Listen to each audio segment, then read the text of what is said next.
wasiirka wasaaradda ganacsiga iyo warshadaha Soomaaliya Maxamed Cabdi Xayir Maareeye oo ka qayb galay munaasabad looga hadlayay sida Soomaaliya ugu qabsoomi karto doorasho hal qof iyo hal cod ah ayaa sheegay in haddii wadahadallada u dhaxeeya Somaliland iyo Soomaaliya aan loo wajihin si sax ah oo aan laga shaqeynin midnimada Soomaaliyeed uu ka tagi doono Soomaaliya waxa uu sheegay inuu yahay siyaasi u taagan midnimada Soomaaliya.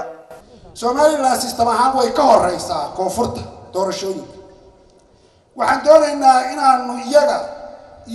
iyo system koodi oo kan ka horeeya keeno nabad ku keeno wada hadal ku keeno taasa ka hor dhicinina anigu waxaan ahay wakiil siyaasadeed oo u taagan midnimada laakiin dadkii iyo dalkii waa la iga haystaa aniga ogaada waxaan doonayaa inaan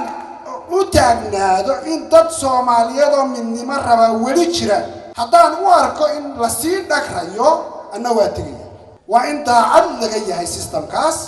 waa in daacad laga yahay wada hadallada waa in daacad lagu leeyahay Somaliland inay ku timaado wada hadal ku yimid isfaham heshiis wax wada qaybsi aanay ku imaan dawlad baca oo halkan koonfurta laga sameeyo no yaani ku imaan waa ku sii didayaan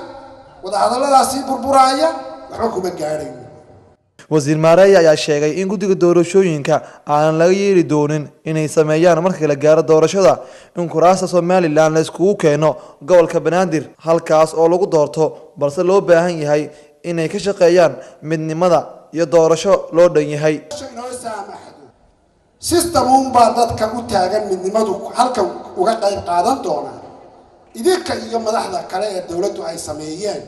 laakiin ma dhihi karno Somaliland baan gobolka Banaadir ku soo xireenayna doorasho galaysa marka dardaaran waxa iga ah guddigan laba jeer fikira ha keenina in waxa la wado midnimada la wado dib u heshiisiinta la wado wanaagga la wado gacmihiina ay ku burburaan. Axmed Suleymaan Honkey TV magaalada Muqdisho.